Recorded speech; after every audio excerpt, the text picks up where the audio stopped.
At habang pabuwi nga ako galing trabaho sa Legazpi City, ay napadaan ako dito at napatigil. So parang inaakit ako dito ng Bulkang Mayon talaga at napakaganda niya. So anyway guys, ako nga po pala si Arman Eder, ang inyo pong Kuya Singkit na dating taga Manila na ngayon ay taga Bicol na. So yun nga mga kasingkit, sa mga gustong mag-follow dyan ay baka naman at pwede nyo akong isubscribe. At para araw-araw kayong updated sa aking mga video na i-upload dito sa Bicol. Ang Kuya Singkit nyo na nagsasabing ako ay magpapayaman sa paraang alam ko. At dito na napadaan ako at tanggal talaga ang pagod ko pagkagaling ko sa trabaho. Worth it na worth it ang pagdaan dito dahil napakaganda talaga ng Bulkang Mayon niya.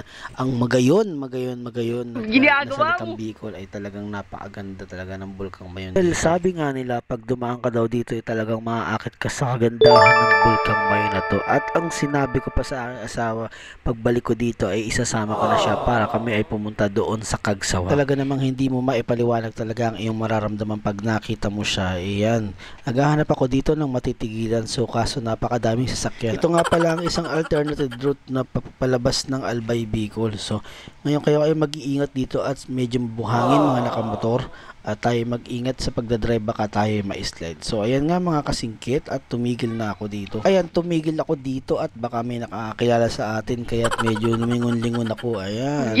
Baba na ako nito at talagang nung nakita ko siya, napakaganda talaga. So sayang lang at merong ulap siyang nakaibabaw. At hindi ko nga maipaliwanag ang aking nararamdaman at parang gusto ko siyang akyatin.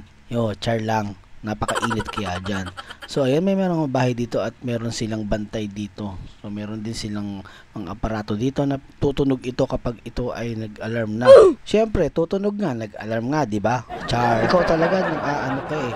Anuhin kaya kita dyan. Nya. At kwento ko nga nung ako pa ay nasa Maynila, hindi ko maiisip na makakapunta ako dito sa Albay Bicol dahil nung elementary pa ako ay nakikita ko ito at dinodrawing lang namin sa aming eskwela. Pero ngayon ay kitang-kita ko na at abot kami ko na kaya ang bayan ng Kagsawa, hintayin mo ako dyan at mapupuntahan din kita. At maganda nga pumunta dito pag marami kayong kasama. Yan o, tignan nyo, ang dami ding mga motor na nakatigil dahil sa pagpipicture nila sa isang bulkang. Napakaganda. At naalala ko nga yung pelikula ni Catherine Bernardo at saka ni Daniel Padilla dito. Ay, sorry, hiwalay na pala. At dito uwing-uwi na nga ako pero hindi ako makaalis, hindi ko matiis na mag-peace at mag-picture dito sa Bulkang Mayon talaga. Ayan, magdadrive na ako niyan pero nagpapakit na ako. Sa susunod na punta ko nga dito ay talagang aagahan ko para makapagtambay ako dito as napakasarap ng hangin dito at medyo malakas ang hangin. Ayan, hindi talaga ako makaalis, picture pa ako niyan. O, yan, o. At shoutout nga pala dyan sa SM Legazpi. Talaga namang sumakit ang tiyan ko. Nakatulong ang CR niya sa akin.